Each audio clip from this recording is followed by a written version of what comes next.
Hello and welcome to another episode of Allo and Ace podcast. I am the allosexual Skylar. And I'm the asexual Jessie.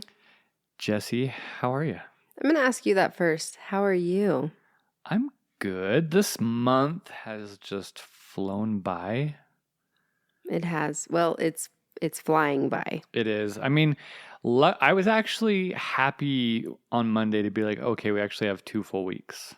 But Because now there's it's just like so much to do. it's pretty much over. Yeah. Well, a week and a half. Right. I'm doing okay. I mean, I'm doing as good as I can be in the situation that you're probably going to talk about next. Yeah, so ask me again. Jessie, how are you? Big breath. That feels like such a loaded question. You know, it's felt like a loaded question the last 10 months, to be honest. To be fair. Well, and that's what you said last time. You're like, it's a loaded question now. And that you pause and you actually think about it when people ask. You don't just be like, good. I do. And unfortunately, I feel like that pause has gotten even bigger right now because last week, our best friends, my best friend of 8 years, abruptly ended our friendship with them. And it felt so abrupt. It was shocking to me. And I'm still honestly wrapping my head around it.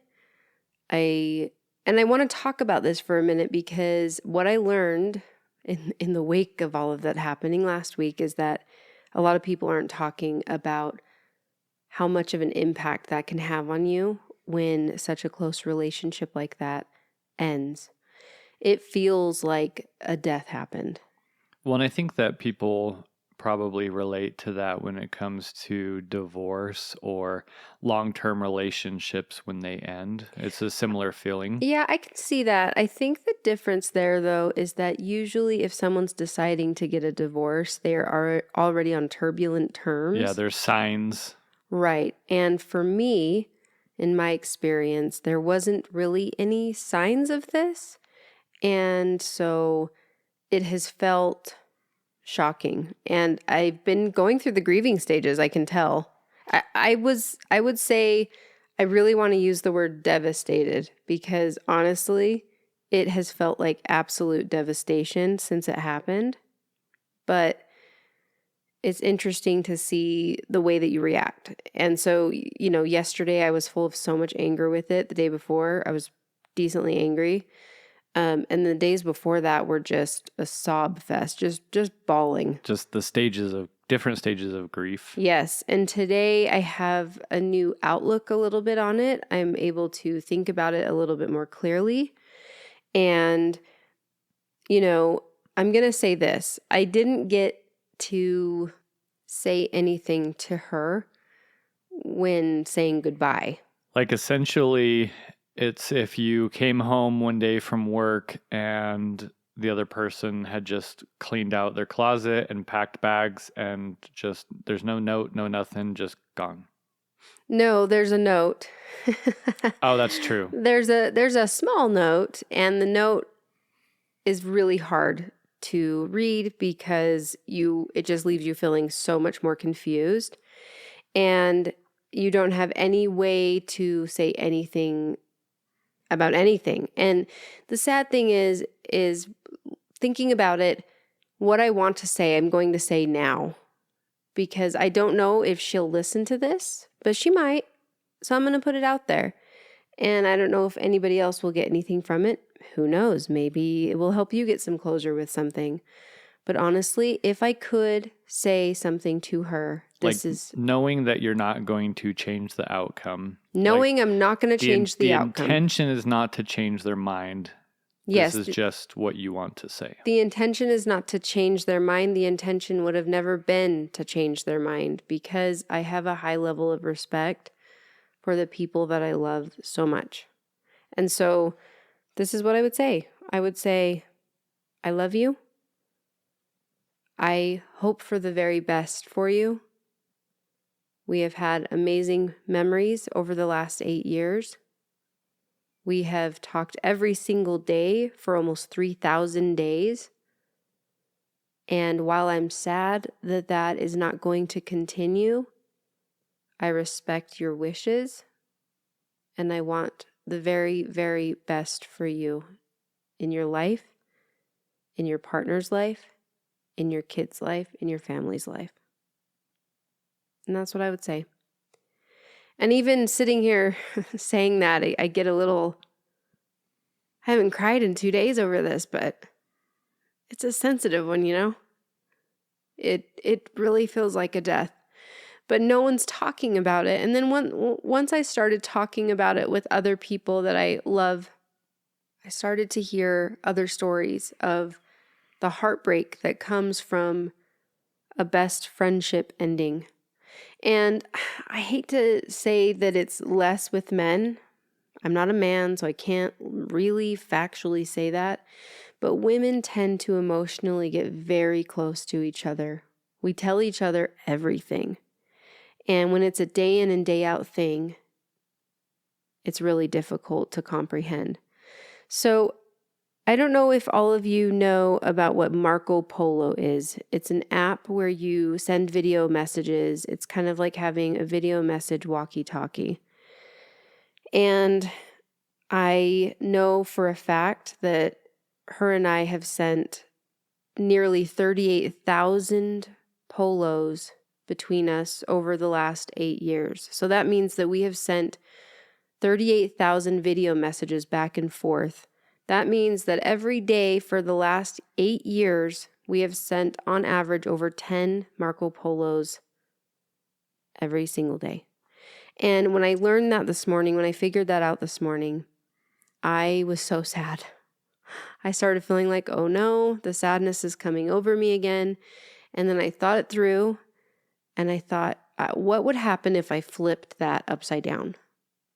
And I thought, I am so happy that I got to share so much love and kindness and thoughtfulness and support with somebody that I love so much for 8 years. How lucky am I that I got to have that experience?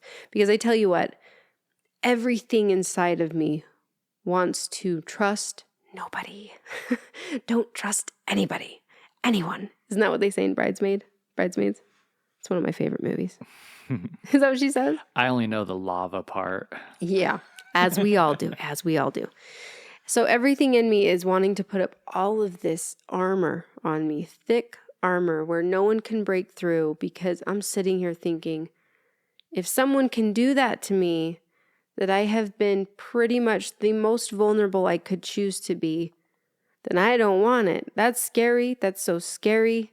Looking around shifty-eyed at everybody around me, looking at Skylar. Skylar, you're not going to do that to me, are you? I'm like, are you going to do that to me? Yeah, it has this way of engulfing you with so many things. You don't trust yourself. You don't trust anybody. You question everything you have ever done because it's so much of your life.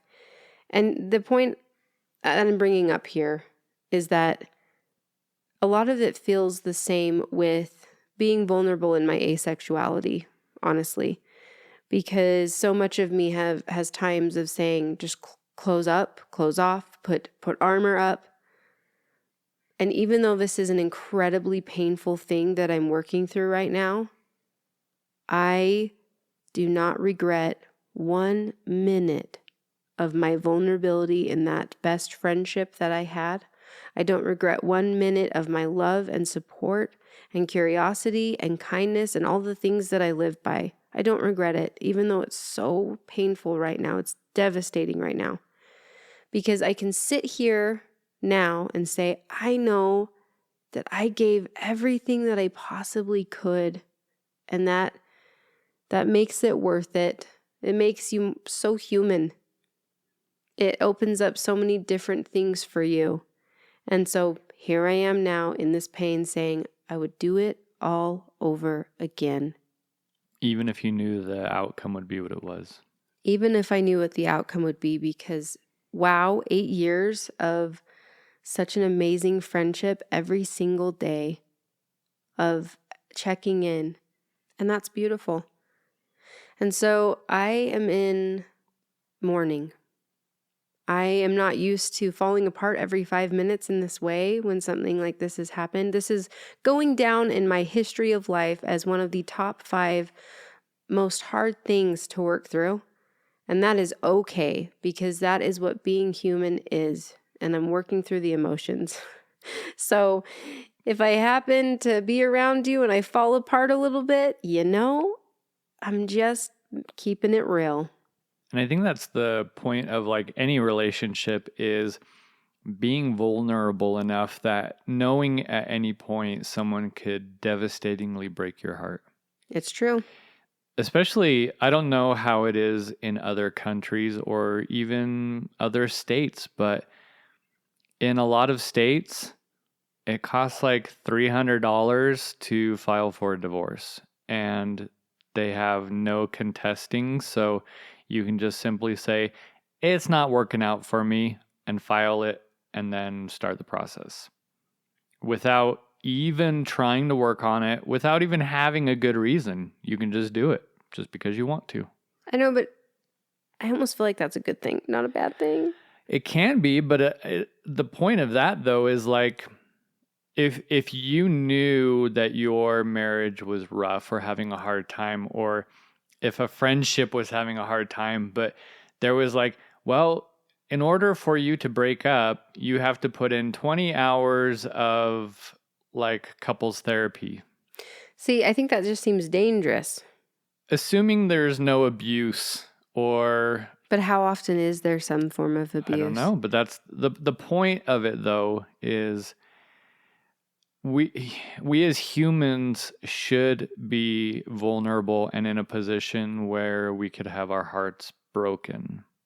Right. You're like, we're not going to go down that path of sitting here arguing or going back and forth about whether that's right or wrong on the having to take classes before getting a divorce. Yeah, I'm just saying it's so easy that anyone can do it. I know, but I think you struck a nerve. I remember sitting there about to go through my divorce and having to take a freaking class. Well, that's only if you have kids. Okay, well, I was taking a class about having kids and going through divorce. They guilt trip you so bad. They do. They try to guilt you into staying with your partner, and I'm like, it'll be like, did you know that 7 out of 10 kids in a divorce struggle with depression and their grades in schooling?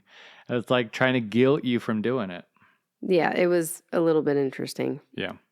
So yeah, anyway, vulnerability, Skylar. Be vulnerable. Allow your heart to be broken, possibly. I'm not saying that you should intentionally break anyone's hearts. No, like be those things, though. Be vulnerable while also holding your boundaries, healthy boundaries. You know what I mean?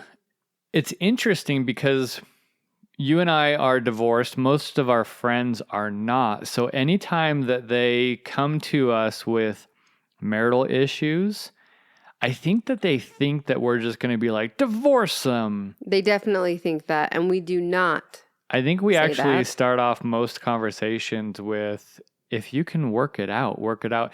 In fact, I know what you're going to say. We had dinner with a couple like This was so cringy. Early on in our relationship, and we're like, yeah, like if you can work it out, you should work it out. We definitely don't recommend divorce as the first option.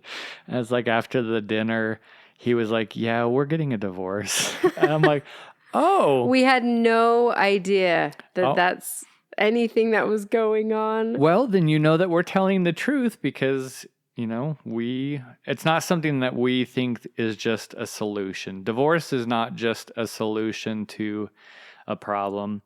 It's a solution to issues that are not resolvable.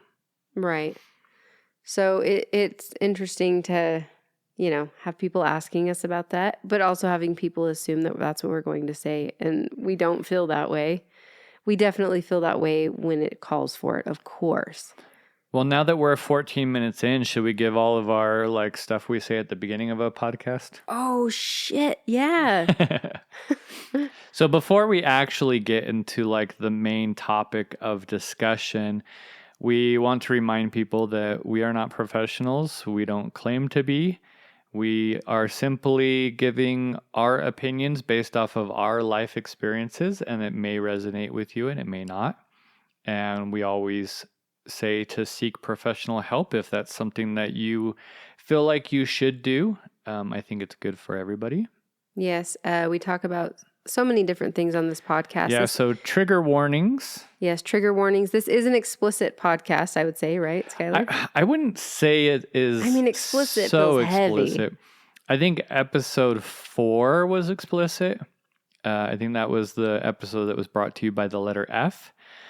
I think since number 4, we haven't really... No, but we are talking about sex and sexuality and those probably things. Not something to just have on a speaker at work. So no. So the trigger warnings are that this is a sexual podcast in the sense that we talk about sexuality. And as part of sexuality, we can discuss sex. We also talk potentially about self-harm and SA. And if we do, then I usually put that in the show notes at the top as a trigger warning. Right. I think you can just expect that sex is always going to be talked about. Yeah, I think you can expect that too.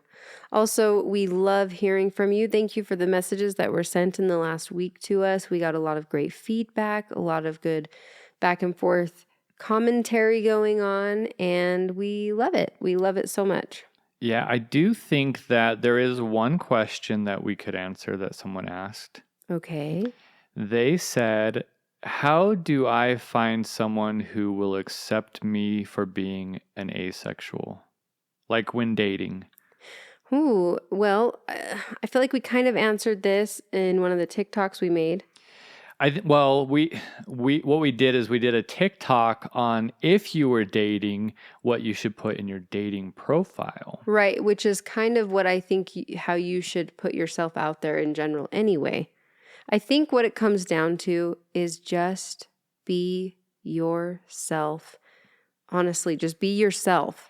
And when you are being your super strong, potent self, you will attract the people that love your potent self, okay? Yeah. And when you're being that such potent version of you, or the only version of you, I guess, in that case, then you will repel the people that shouldn't be around you. Be so unabashedly yourself so much that the people that come around you are enjoying you so much because that's what they love. Yeah, so I guess step 1 or whatever is talk about your asexuality and what that means to you, because a lot of people aren't going to know what asexuality is.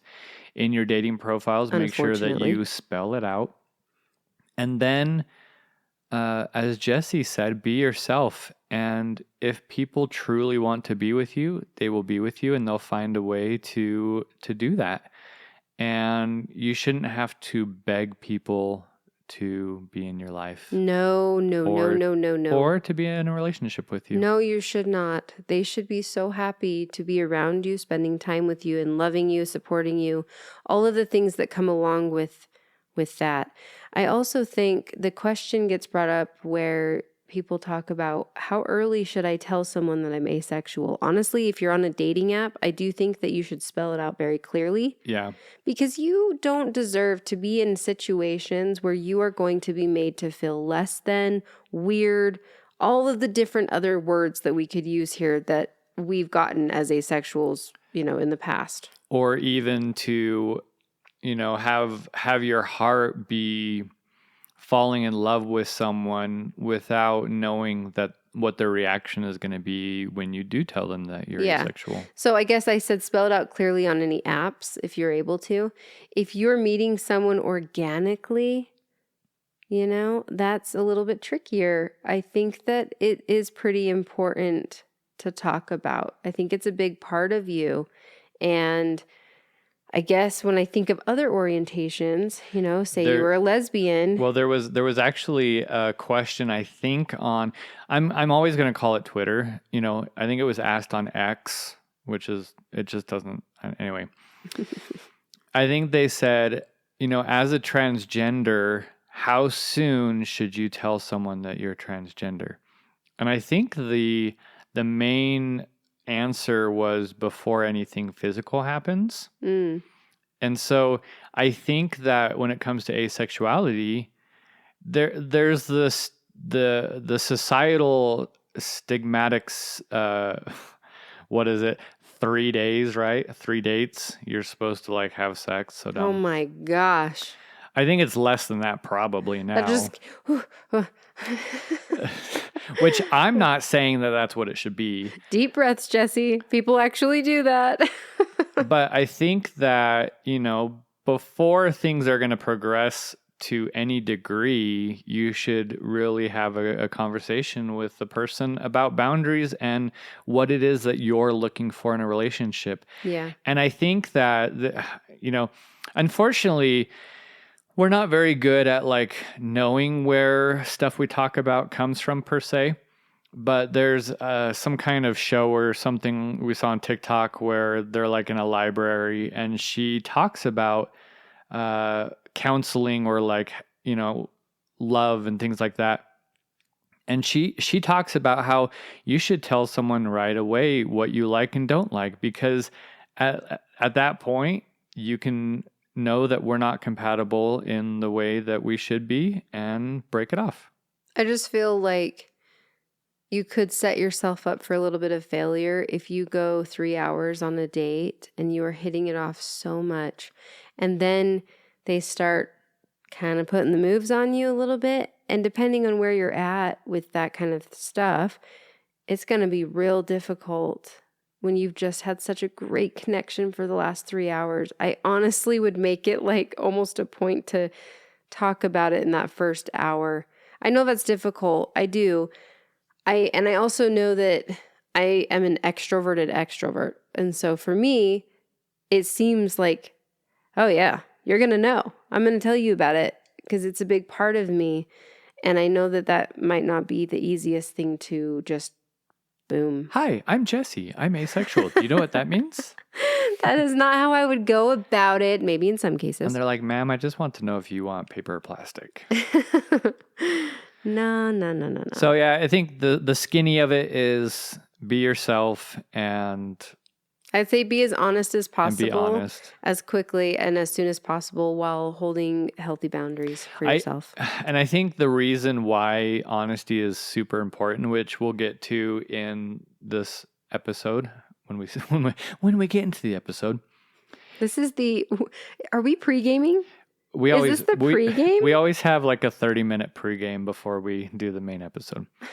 So you never want someone to accuse you of stringing them along or withholding what they call important information. Because there are people, especially when it comes to asexuality, they'll say, I don't feel like I had all the information to make an informed decision on continuing with the relationship.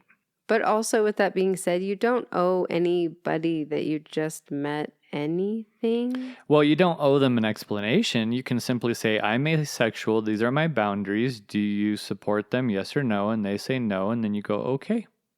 I think I know it's not our job to educate everybody all the time. I understand that. But I do think if you're putting yourself in somewhat of a vulnerable situation, going on a date of some sort, I think I would lead with saying, I am asexual. Do you know what that is? Well, and most people actually say to just don't ask them what they know, just tell them what you want them to know. There's so much confusion out there, though, so it makes it hard for me to think that would work out properly. Well, people say, yeah, I know what that is. They have no idea. But that's the issue is you say, do you know what that means? And they go, yeah, I think so. And then you just kind of continue on.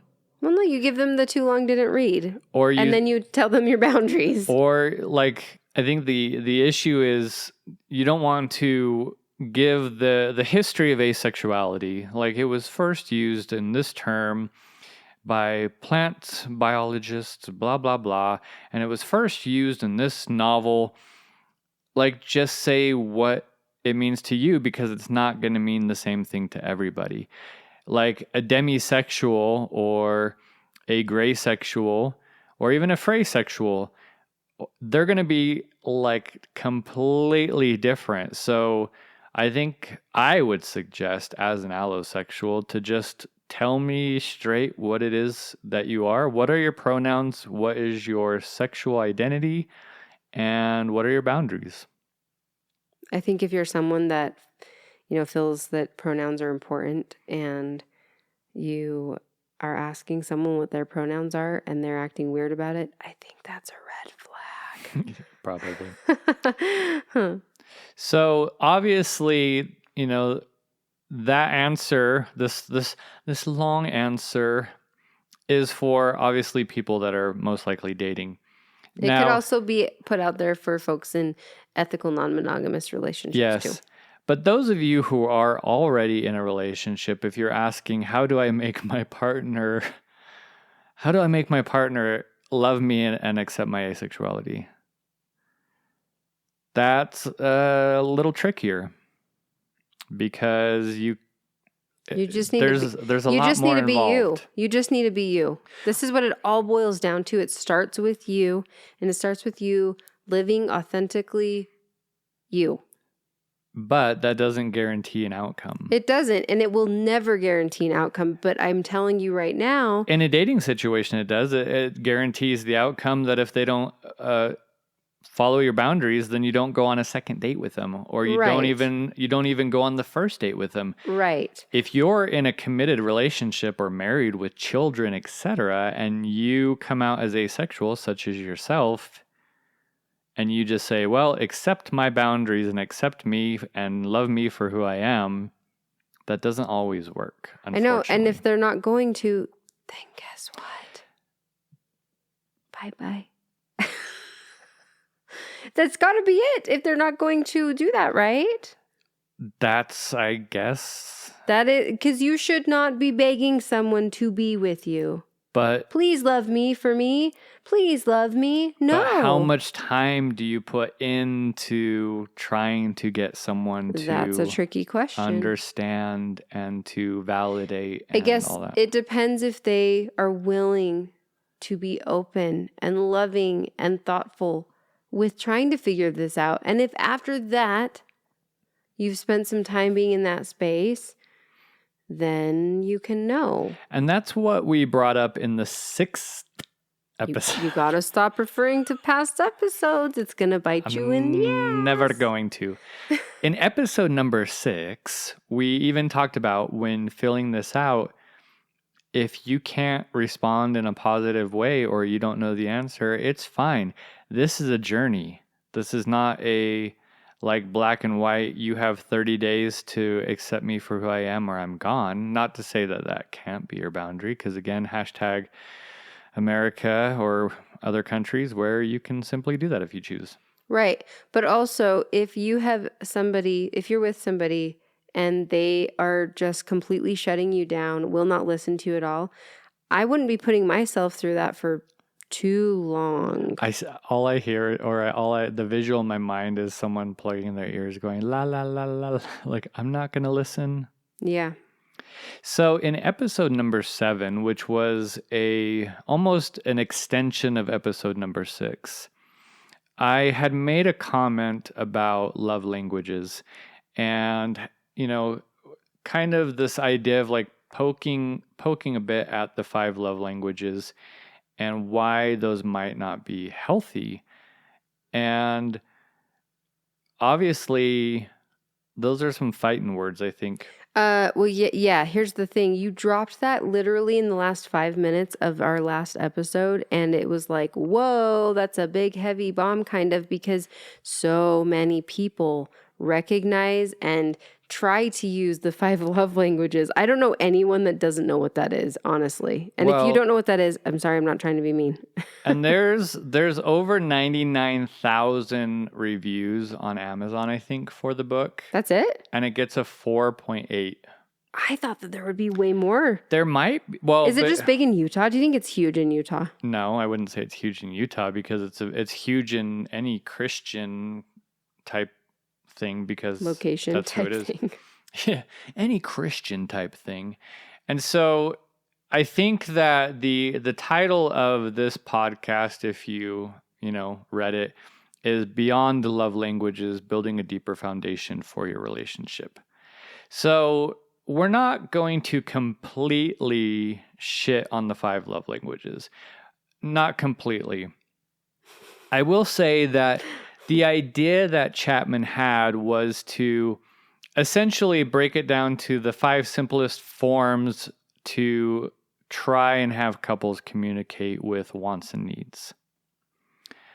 But we want to talk about why. I mean, first off, any Google searching, there is zero scientific evidence at all that these 5 love languages are real in the sense of like, in a scientific way, they exist and you do have one more so than the other.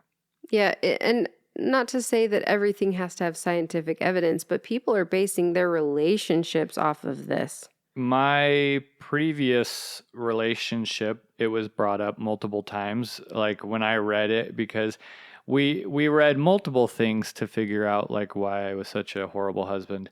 And so I'm sorry, but so then people start using these as like compatibility.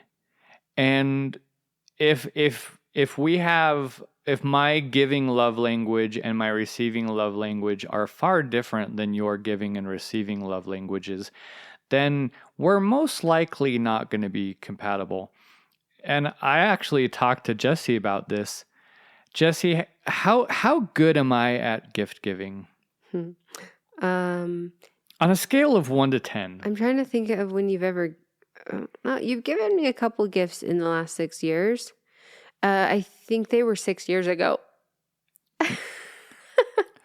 But I admit that I am just not a great gift giver. And you know what I do with that? I take on my own gift giving to myself. And guess what? It's fantastic. So if Jesse's primary quote unquote love language was receiving gifts, I could certainly try to do better. It'd be bad. But there are just people, we know people who are just amazing at giving gifts. Like they love doing it, and it's just something that they're very good at. But to expect me to be good at it, you could certainly want me to try and put an effort and be like, hey, for my birthday. I know, but like, then what does that even mean? My thing is like, gift giving it's only something great if it's actually been super thoughtful, not where you've had to pregame them pretty much and say, or like leave a note. Out of all of these 5 things, I would be happy with any of these 5 things. Yeah, so just do your best and make it match one of these. Wow, and then you get a gold star. Yeah, this feels so meaningful. I love it. No. So I think the idea in the book is that, for instance, if you're focusing, well, this isn't his meaning. I'm going to say if you're focusing on something, then anything else can tend to not be valuable enough.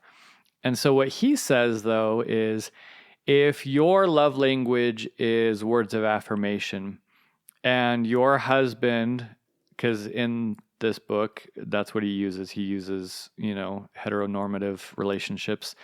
So if your husband is teasing you about your weight or the way that you dress. Teasing you about your weight? I mean. Or the way you dress.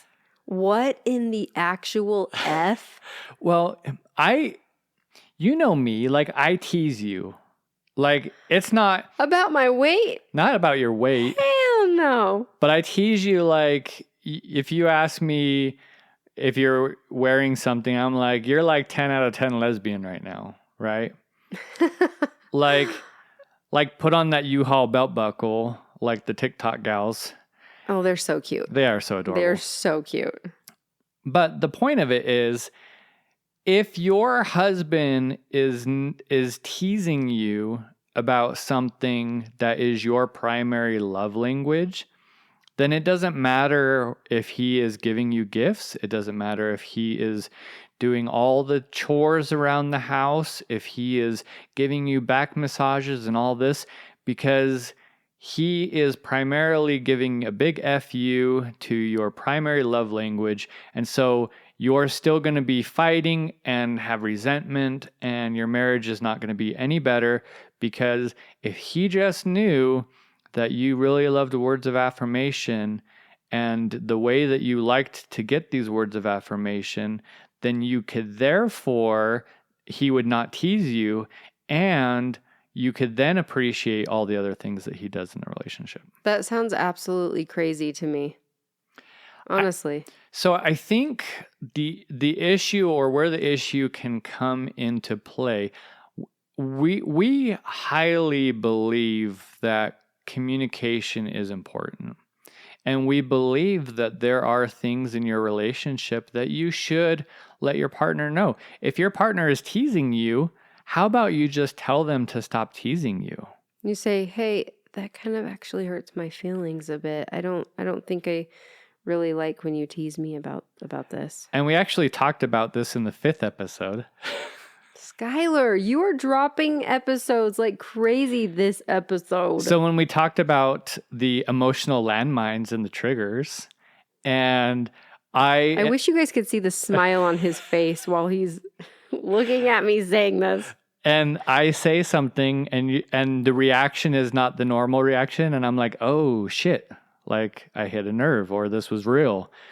Like that's the difference. Is I might tease you, and I might have a level of style that I can talk to you and I can name call with you where it doesn't hurt your feelings, but there is the one time it does.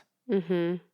And you have to like communicate that to me and be like, oh, this was not a moment where saying bitch was acceptable. Most times it is, because, you know, we do that with each other. We do. We're vulgar, everybody. We are. We have sailor mouths, honestly. Like Jesse actually prefers to be called we're not getting into that. We're not see you next Tuesday. I'm like, is he going to say it? If you want more information on why I prefer the see you next Tuesday word instead of the B word, just slide into my DMs, okay? Just ask, because why she I will tell you. We're not going to get into it here, though, okay, Skylar? The point is that it's not 100% necessary to never tease your partner. But if they don't know that it's too much, or if they don't know that you don't like that type of teasing, then yeah, of course it's going to cause issues in your relationship.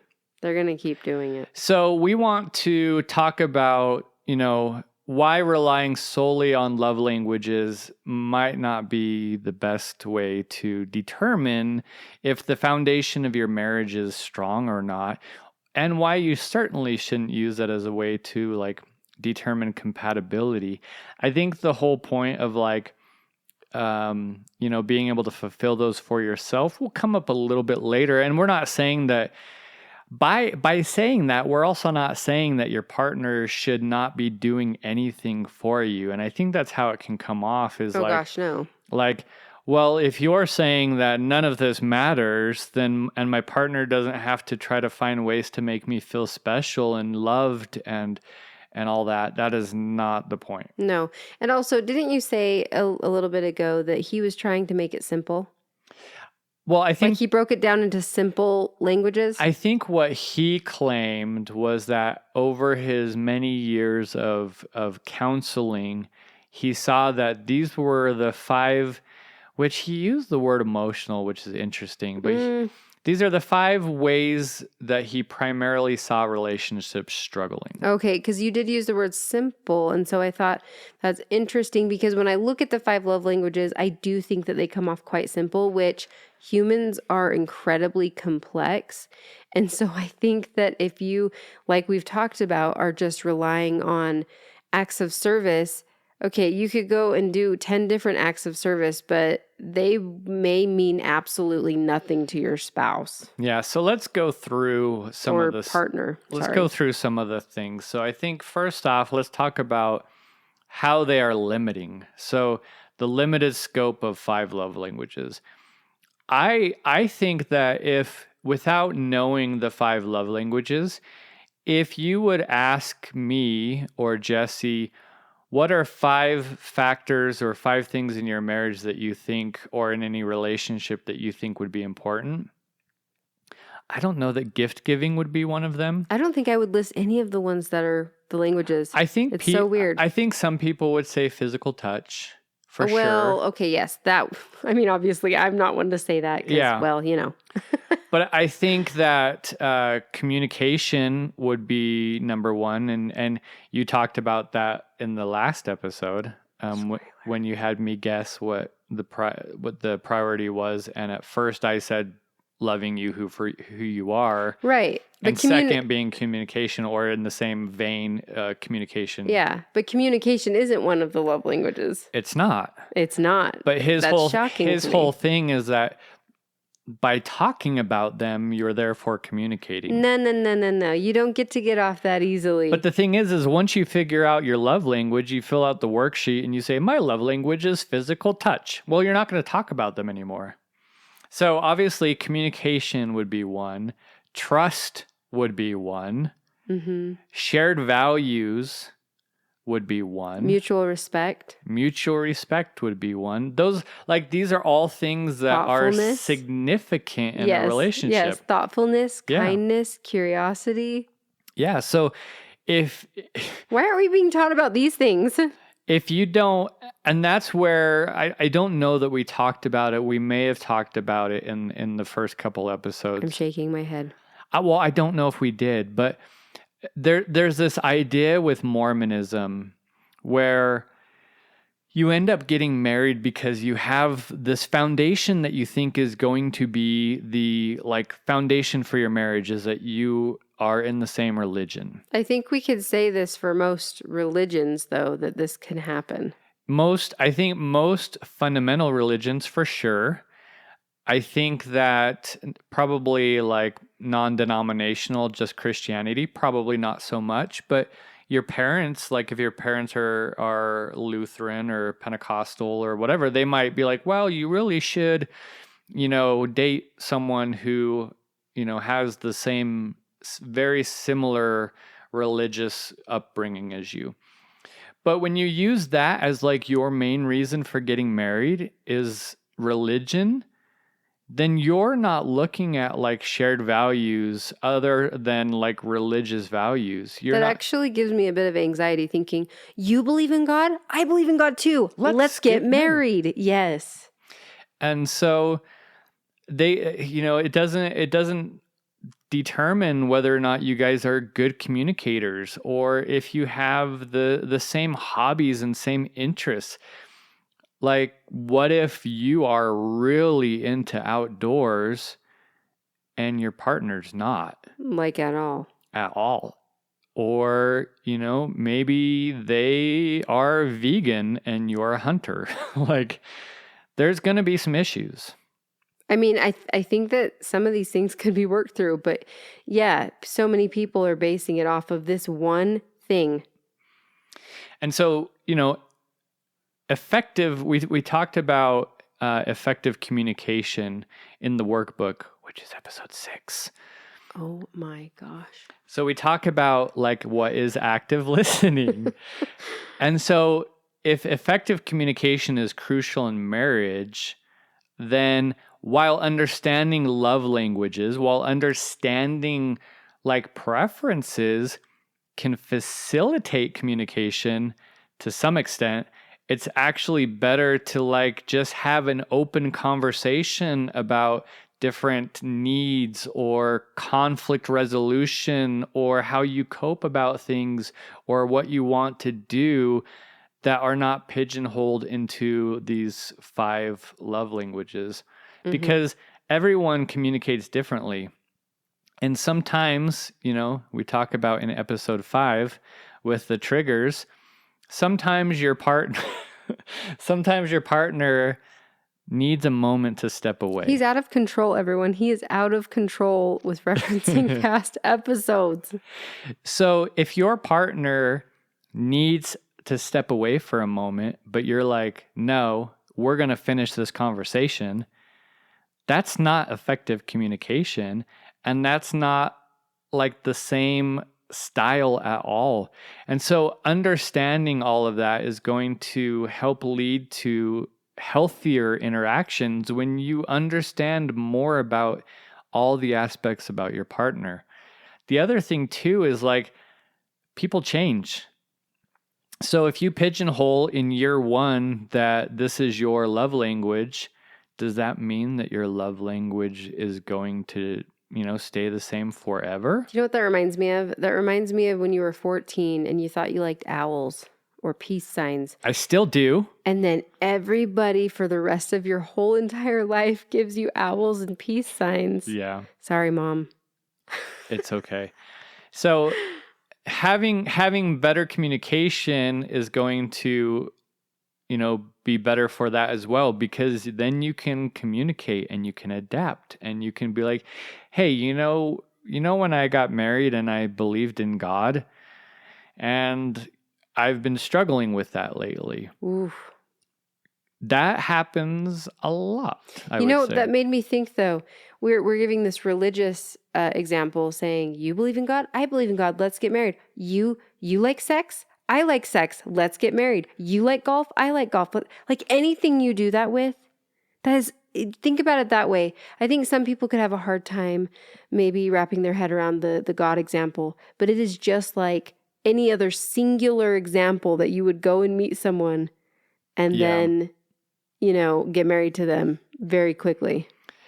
I mean, I think so. I know that religion is a huge thing. There's a lot of people who end up getting divorced when one of the persons in the relationship stops believing in God. Mm-hmm. And that it's whatever religion you're in and whatever God you worship. Right. And so I think the other thing is like understanding the individuality of each person. So it's essential like for you to recognize and honor that the other person is not you, and they may not fit in some predefined category. And so while the, different love languages can help provide a framework, they should not be, like we said, the pigeonhole thing that you are. I think the other thing that it doesn't help with is so you're struggling in your relationship and you read this book and you figure out your love languages and you work on those.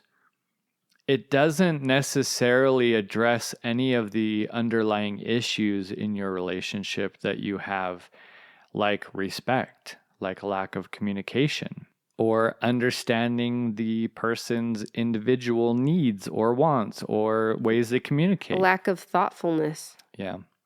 So I think that, sure, they can foster deeper understanding to a degree. I think that in order for it to really help, though, you have to go beyond simply identifying and catering to the other person's love language preference. Like, you have to have mutual respect, there has to be emotional support, and a willingness to grow. And I think that's where a lot of people probably, they'll say, well, I know that I want to be talked to a certain way, and I want my partner to make me feel special. And in episode 6, in the worksheet, we talk about the other ways that your partner can be attracted to you outside of sexual attraction. And it is important for those people that you're in a relationship with to understand those. And so that will help you to help them grow and adapt and learn. So yeah, your partner should grow and should, find ways to communicate the reasons why they're with you, which is in the 7th episode where we talk about the why. This leads to that. So you have the the different ways that there's attraction and understanding of your partner's sexuality, whether they're asexual, whether they're allosexual, and also the way that they identify on a gender level. And then you have the start with why. Like, why are you in this relationship? And can you figure that out? And talking about, like, if I lost you, if you walked out of my life, what regrets would I have? And then taking that into this episode of going beyond the, love languages, can you grow and adapt together in a healthy way of like trust and communication to build up those needs and wants and desires of the other person without giving up your own boundaries? So it's just interesting to know that all these relationships, they think that the foundation could possibly be these love languages, right? They're not actually looking at strong relationship foundations like communication, mutual respect, kindness, all of the many things we've already mentioned. It's just interesting. Yeah. To base everything off of that being a strong foundation. And one of the things we talked about when I made the comment that I did, where we talked about, you should find ways to fulfill this with yourself. We do want to talk about how the love languages can potentially be harmful. And so obviously this, is probably a bit controversial. But is this the shit on part? Maybe. But I think there's probably plenty of people who have already shat on the book. Why is that word? It's just funny. Shat. So people can miscommunicate or misinterpret a love language. So if you're relying solely on love languages without broader communication skills, they can cause problems. So, for instance, if one partner's primary love language is acts of service, they may express love by doing chores around the house. However, the other person might interpret this as an attempt to control or manipulate rather than an expression of love. So, for instance, we talked about this where I think it was probably in the first or second episode when we talked about Jesse. It could have been the third episode, actually, where I was doing things around the house, but I made it very clear that I wasn't doing extra, like I wasn't taking on more chores and duty because I wanted her to be stress-free so that we could have sex. I was doing it because I just didn't want her to be stressed. So if your partner is looking at you doing more chores around the house, but there's no communication around why you're doing that, or it could lead your partner to misinterpret the reasons for you doing that. Mm-hmm. Does that make sense? Yeah. So I communicated with Jesse, said, look, I am going to vacuum. I'm going to make sure that the kitchen is clean. I'm going to load and unload. I don't even want you to like step foot in here if that's going to help you to feel less stress, because I just want you to be less stressed. Simple. That's it. That's the only reason why I'm doing it. Mm-hmm. So one of the other things that it could potentially cause is a dependency on external validation. For those whose primary love language is words of affirmation, constant validation and praise from their partner may become essential for their self-worth. So they'll get too used to it, right? Or they'll seek it too much, and then it starts to actually take away from themselves knowing that. Yeah. So this reliance on external validation can create a dependency that undermines their self-esteem and autonomy. And over time, they may struggle to feel secure or confident without consistent affirmation from their partner, potentially leading to insecurity and codependent behaviors. And it's true. The sad thing is, but the good thing all at the same time, is that humans are very complex. We are very emotional beings. We're very unique. And I'm sorry to say this, but you'll always have you. You are always you. You are always with you. And so while I think it's wonderful to receive those things from your partner, to expect them to always be filling that up completely can walk a dangerous line. But also, I think as well, why are they saying it? Is it? We've started doing this thing where if Jesse says, "You're my favorite," or "I love you," I'll be like, "Well, what is it that you love about me?" Or "Why am I your favorite?" And it makes you have to like be like, actually give a response. Well, it feels less empty. You know what I mean? You can say that so easily all the time, but what does that actually mean? It goes really far when you can be more detailed in your response. And you know what? Maybe a better thing would be, instead of just being, "I love you," just be like, "You know what I love about you? I love how today you were just dancing and singing to the music that you were listening to. You didn't care that the windows were open. You didn't care that people outside could hear you. I just love that about you." Mm-hmm. And that's like, when you just tell someone, "I love you," or, "You know what? You look really good today. But what about my look do you actually like?" So instead of saying, "Babe, you're so fine," just be like, "I really love what you did with your hair today."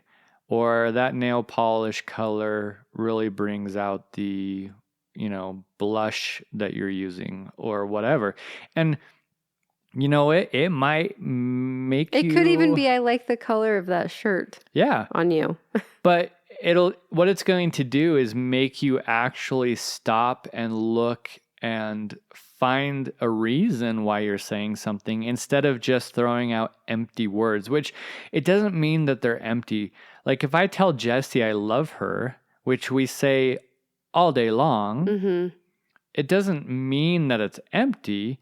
But if we could start being a little more intentional with our compliments, I think that our relationship would just get better naturally, because you're investing like more effort into everything you say and do.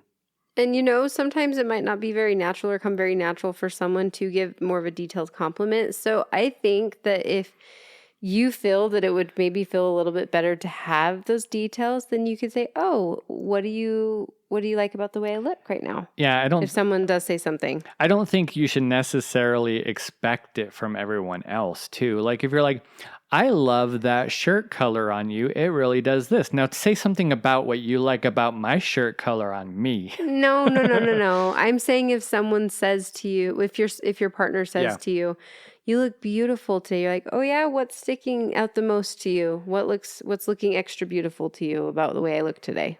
But that could make some uncomfortable interactions. I used the word "sticking out" and I maybe shouldn't have. Is that what you're going with? Is that what you're? Yes, you were. Stop being a perv. I'm just saying, like if you throw your partner on the spot and say, "Well, what exactly about my outfit do you like?" And they go, Oh, you mean like the TikTok that we made? Yeah. And you said, "I love you so much." I said, what do you love the most about me?" Skylar sits there in silence on the TikTok. No, you said, "What about my asexuality do you love the most?" Oh, and he's just like, crickets. I'm just like... No, I think you said, "I just love you so much." No, we just laughed and you ended it. I said that after. I'm glad we could have this small tiff on the podcast. Is that if that's a tiff? Oh. Ooh, okay. I think another issue that can come from pigeonholing yourself to love language of giving and receiving is that it completely can neglect other emotional needs. So if you're focusing exclusively on love languages, your partner whose love language, which they claim to both want to receive and give, is physical intimacy or physical touch, they're probably going to overlook emotional intimacy, communication, hobbies, everything else, because they're just going to be like, "Well, my main focus, and my love language, is physical touch." Yeah, and this kind of imbalance can really lead to both partners feeling emotionally unfulfilled and disconnected. Yeah, so The biggest thing, which unfortunately I think really comes down to the physical touch one, but it actually happens in all of them, is you can end up getting manipulation and control. So in some cases, individuals could use the knowledge of their partner's love language as a tool for manipulation or control. So if a partner is withholding affection or only using it as a reward or a punishment, then they're using that as a getting behavior to get something they want. And so it undermines the authenticity and the trust within the relationship, and that can lead to resentment or a power imbalance. So, if you compliment me, then if you do a better job at complimenting me with my love language, then I'll do a better job at giving you physical touch because that's yours. Which someone else said it somewhere else that, it's interesting comparing the physical touch love language with, say, acts of service. The physical touch love language has so much behind it compared to the acts of service as far as vulnerability and trust goes. Well, and especially, and this is going to be, very much the societal standard of men. And obviously, there are men that are not this way.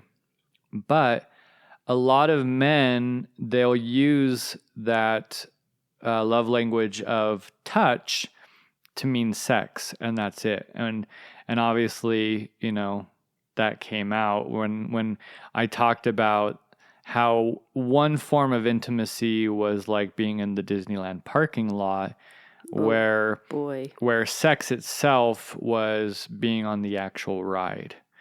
And so I could say, that my love language is physical touch, and you touch me all the time. You're holding my hands. You're making that connection.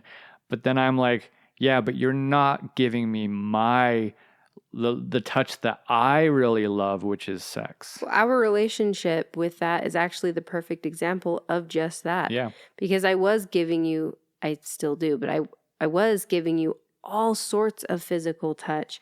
It just wasn't sexual. But it just wasn't good enough. Like, I appreciate your understanding of the love language, but that's not my interpretation of it. And you need to fulfill my interpretation of it. Yeah. And so again, all of that can lead to a failure to address the root issues in the relationship, which, I think if a lot of relationships would do a lot better if you could have that open, honest, vulnerable, active listening communication. Right. And so, sure, like knowing something that your partner enjoys more of than everything else can enhance, your ability to understand them. But you shouldn't depend on your relationship being better if your partner is fulfilling that love language and giving or knowing their love language. And they've actually done studies where couples who knew and understand or even had the same love languages were no better off than those that weren't. Because again, if the communication's not there, then it's not there. Right.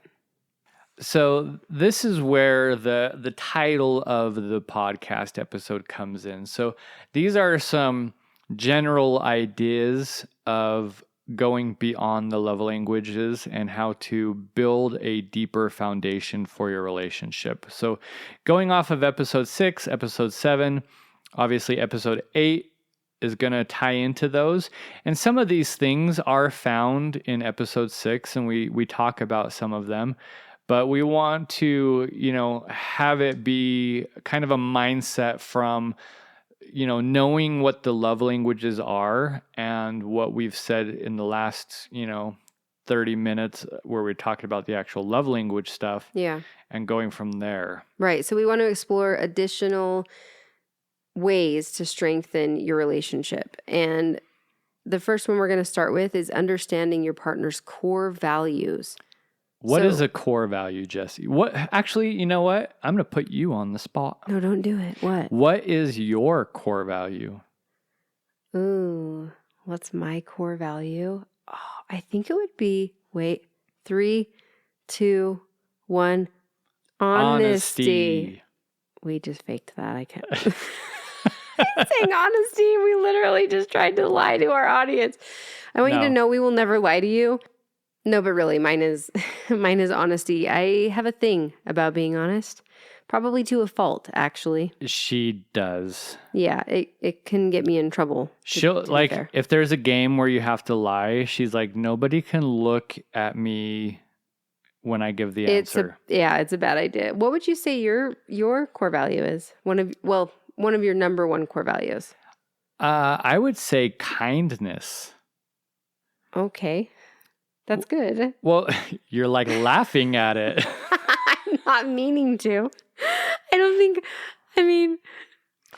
feel like I'm like over here like, honesty. Honesty. And you're like, kindness? Well, I'm talking about a different one because we already said honesty. So if I was like honesty. Would you have picked honesty? I think that is highly important. Okay. I think that the way that you treat other people, and if you're kind, like that's what I want as in a core personality of someone I am with. Mm-hmm. I mean, we even have a sign in our kids' like art computer room that says kindness is... It says kindness is cool. Kindness is cool. Or it says it's cool to be kind. Yeah. So that's probably one of my like core things is a person kind?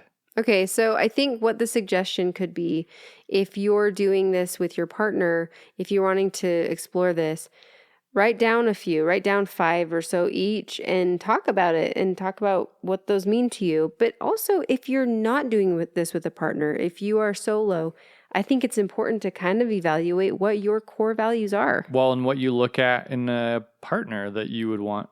Mm-hmm. Another thing would be cultivating emotional intimacy. You know, we obviously in an asexual relationship, there certainly could be a lack of sexual intimacy. And so what are some emotional intimacy things that you can, build upon and go deeper into communication? It's one thing to like talk about how work was, but it's another to say, hey babe, if you could do and go anywhere right now, where would you go and why? Like actually go deeper in the conversations other than like the standard pleasantries of like, how was your day? Good. It's so easy to get stuck in the standard pleasantries. So easy. And then it also, by doing that, it's going to, obviously, the conversations will last longer. And so you can start practicing your active listening. You can even do, like, here's an example. And I think we talked about this in one of the episodes. I'm not even going to say which one, Jesse. Oh, yeah, because it's the 40th time you've done that this episode. Yeah. But we talk about how oftentimes in like ethical non-monogamy relationships, they have a weekly check-in. And so one thing that you can do with your partner is to sit down and say, what is something that I did this week that bothered you or that I can improve on? Is there anything we need to clear up? Is there anything that you're hanging on to a bit that you'd like to talk through? And then you can practice like building upon empathy. So that's certainly something that would be highly suggested. Well, and also you could say, what's one thing that you feel caught your eye that you really appreciated too? Yeah. Like what's something that... Let's build the sandwich, babe. Let's take that shit sandwich and fill it up. But it ends with a shit on top. Why would it end with a shit on top? That's my experience with all shit sandwiches. Oh, that's not been my experience. They're open face. Who are you talking to? No, obviously it should be Good, bad, good. Exactly. But if you put an olive on top or a pickle on the side, it's like, here's a little... Is it extra salty? I don't know. An olive or a pickle? Another thing is Uh, to nurture shared goals and dreams. For instance, Jesse and I, we went to this plant-based restaurant the other day, and afterwards we went for a walk. And we spent the whole walk talking about, like, if we could do this or if we could do that. She really wants to get a bus and convert it. mm-hmm. And, like, I know that about her because we talk about, like, goals and dreams. Her dream is to have this bus so that we can convert it into, like, a little RV. And it's something that we can do together. Take weekend adventures. That is our, like, weekend adventure thing. And that we built together, and it becomes special. Like, Wait, that's if you something... have one of those, if you've done that, will you just like slide into my DM so I can convince Skylar even more? Thank you. I'm like, babe, we have plenty that we can do together. If you guys could see our house, you would know that there's about 300 different projects going on in our house at any given time. Another good thing is developing conflict resolution skills. You know, identifying common sources of conflict in the relationship is pretty important. So this one is going to probably lead to a conflict in and of itself. It probably. So But that is why it's important to look at communication techniques for navigating these kinds of disagreements. Well, and as part of this, you can do like a role-playing scenario. So I can come to you and be like, babe, why did you do this? And you can respond, and we can practice. What did I do? What are you talking about? You left your baby blankie on my pillow. Did you really just bring my baby blanket into this? What are people going to think? This is hypothetical. Did I just call myself out? You did. Or how about, babe, you like... Wait. Let's go back to that. You what did I do? What did I do, Skylar? Well, I'm going to tell one that's more realistic. That's actually realistic. Okay. You left your baby blanket on my pillow. But I don't know why I would care.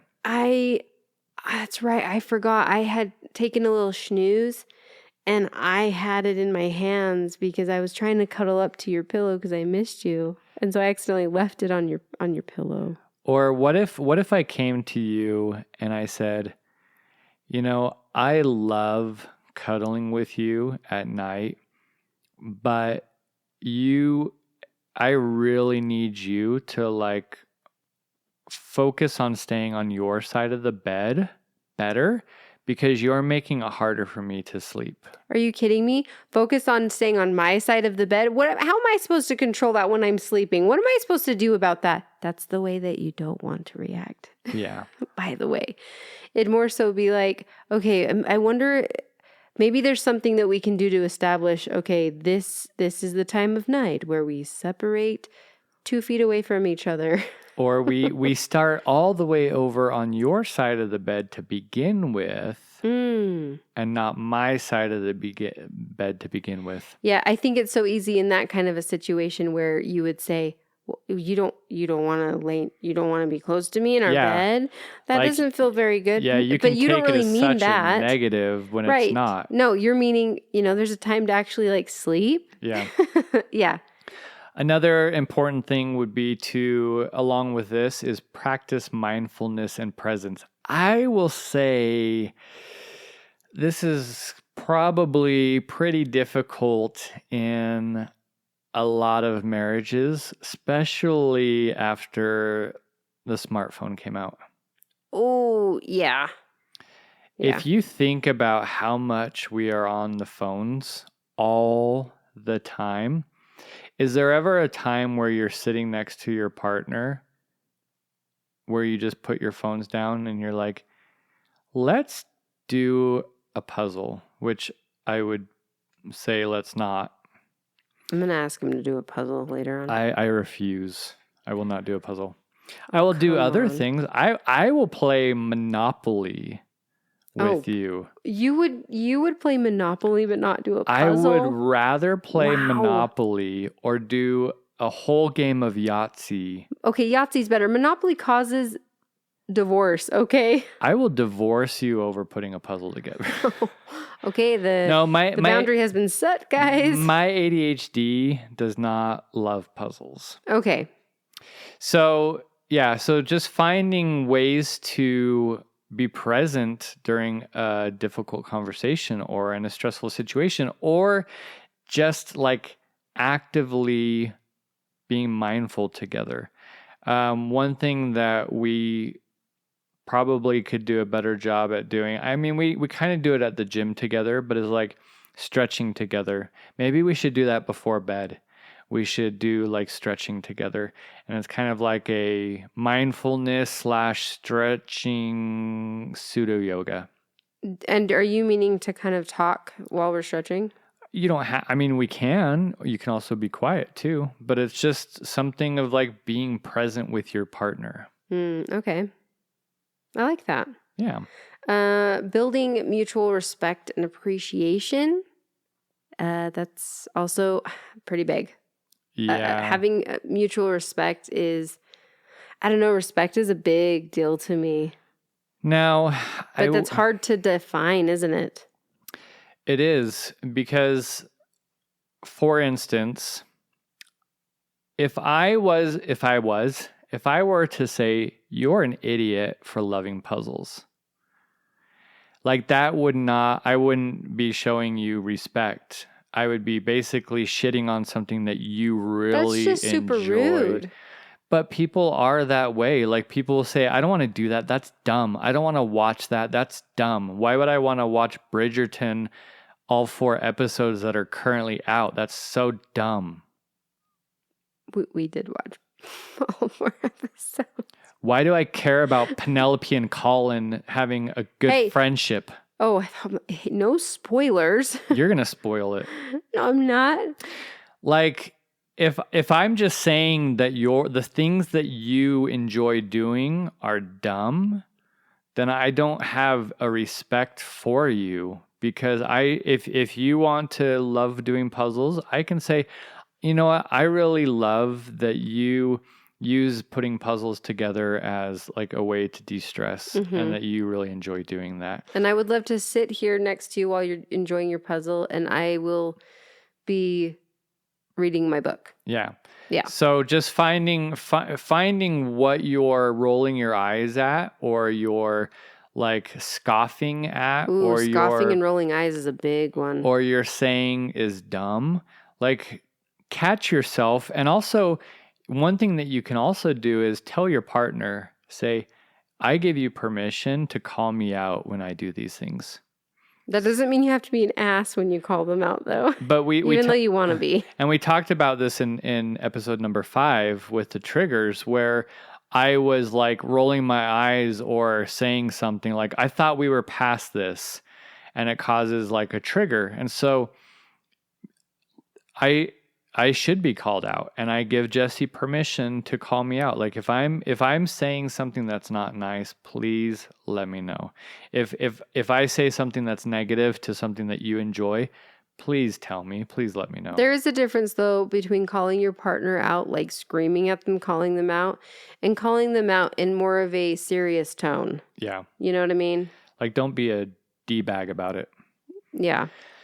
The next idea we talked about heavily in episode 6. So we talk about, making sure that you've discussed your boundaries with each other, both physical and emotional. I don't think we so much talked about the emotional boundaries, because that is something that's important too.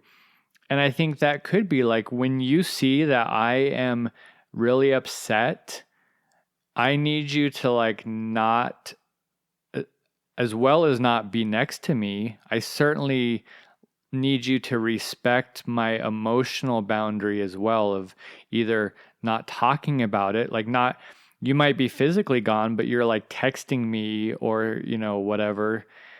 There's boundaries that you can set for both emotional and physical. Yeah, that reminds me with when I am really, really upset about something, sometimes I definitely need to just be by myself.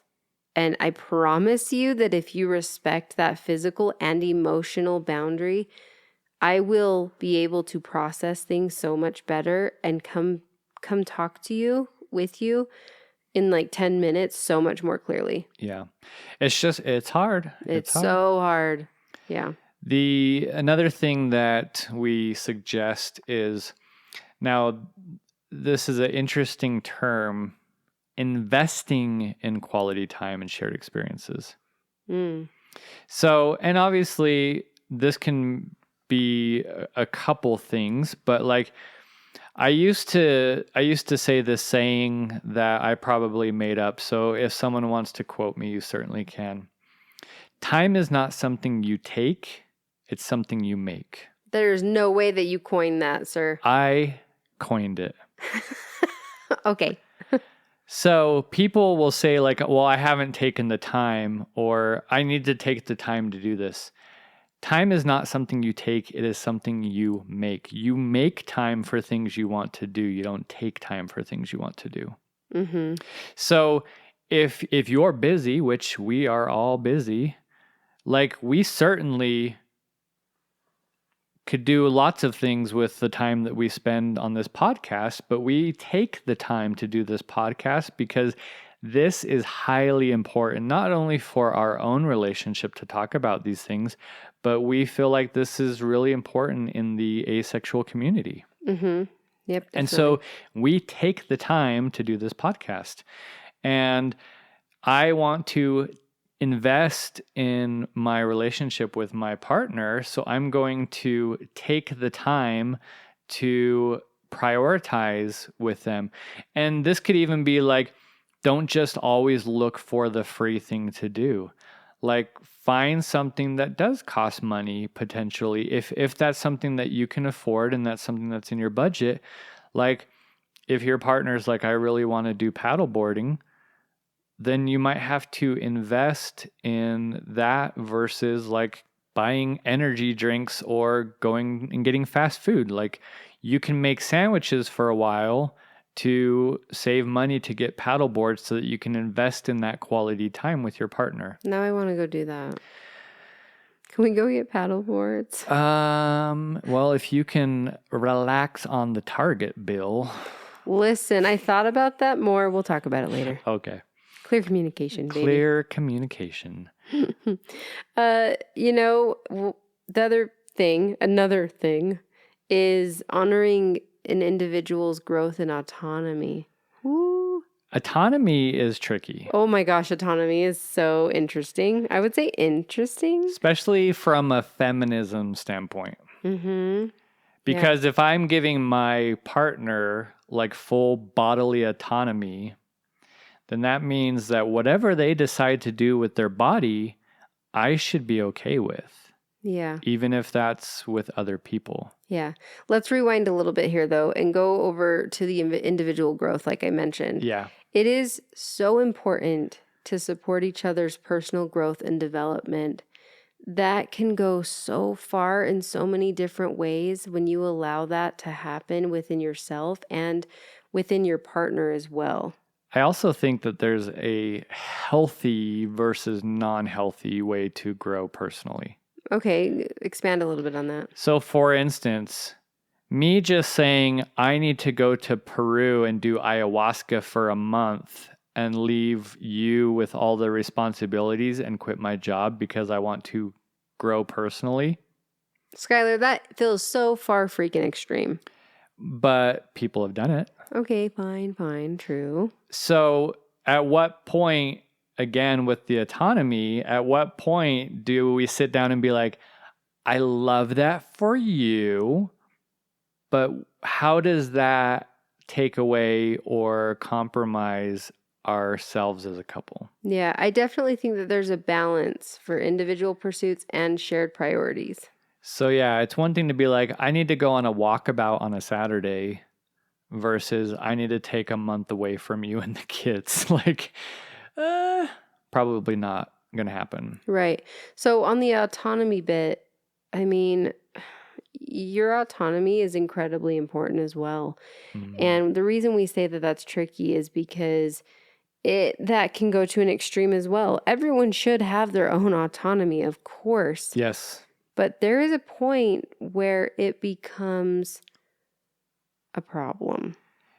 I don't even know how to explain it well. very And well. I think in a relationship, you look at, is it self-serving, or is it making us better in a relationship? Like, is whatever you're doing helping to make you be a better person? And if so, one, what does that look like, and what are the downfalls of that? And two, like, what does that actually mean? I think that the trickier areas, I think if you're in a controlling relationship, I think your autonomy, I think that gets tricky because people really can abuse your autonomy. Yeah. But I think that the even trickier areas are when you're in an ethical, non-monogamous relationship and you feel like your autonomy, you can go do whatever you want. And maybe you do have that agreement with your partner or partners, but there's also, some guidelines to have out there that keep everyone a bit safe. So I think it's good to have autonomy. It's also good to have boundaries in a relationship as well, especially when it comes to certain things. As long as we're not floating over into the possessive, controlling areas. Exactly. Right. And I think the last thing that we want to touch on for this episode and with this discussion is committing to lifelong learning and growing. Right. I think that, we have come along so much, not only in the last 18 years with our previous relationships and religion and self-discovery and relationship development, through knowing what we want and don't want.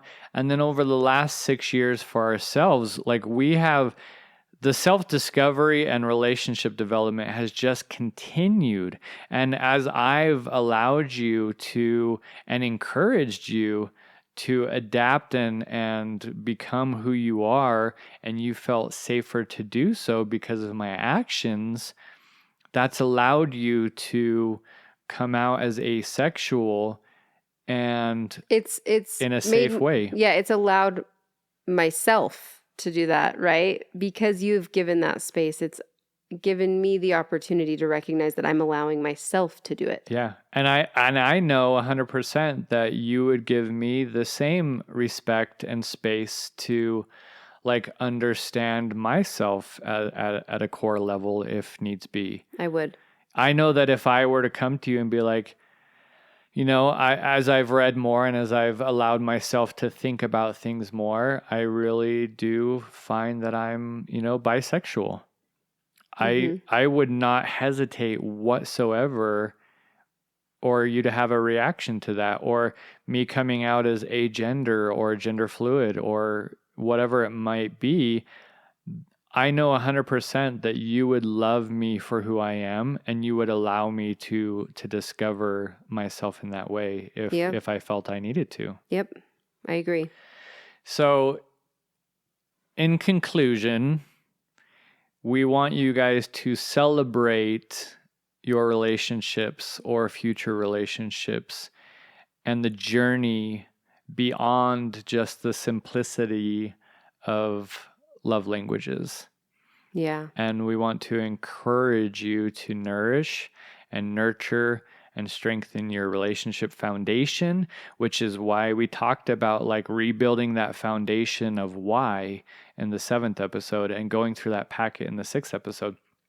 And we understand that information is not everybody's cup of tea. And in fact, these last 3 podcast episodes may not be your cup of tea, and that is fine. We're hoping you do get some nuggets out of it, though. Come on. I mean, we're not just doing this to hopefully say that everyone hates it, right? But we know that, as I put these polls up, there are people who say, yeah, the worksheet, I didn't like it at all. Another person said I'm indifferent. So it's going to happen. People are not going to like all of these things. I think, though, that if anything, with any of these episodes, if it opens up communication and the ability for you and your partner or your future partner to talk, then we've done what we're setting out to do. Mm-hmm. This was a long one. Yeah, it's going right around where episode 6 was. I did not think it was going to be this long, but here we are. Here we are. Here we are. So, So, I don't think I've said any, well, I don't think I've said any new controversial things, but I think that these are all, good things to look at, and that I really don't know what the next episode will be on. it's going to be a surprise. It'll be a surprise. We have our we have ideas always. We always have ideas. But honestly, when we've ever said that we know what's coming next, it's honestly been on a whim where Skylar has mentioned it or I've said it.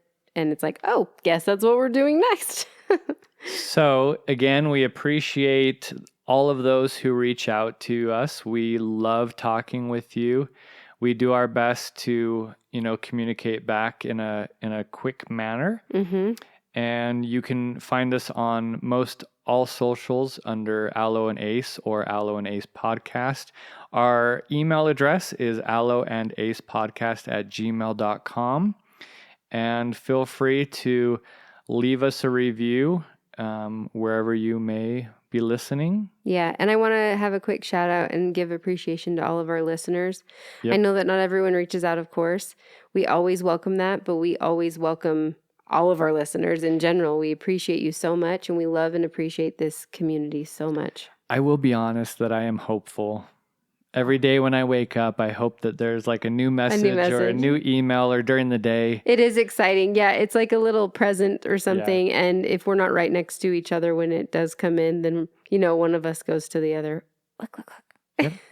So thanks again for listening, and tune in next time for a surprise episode. See you later. Bye.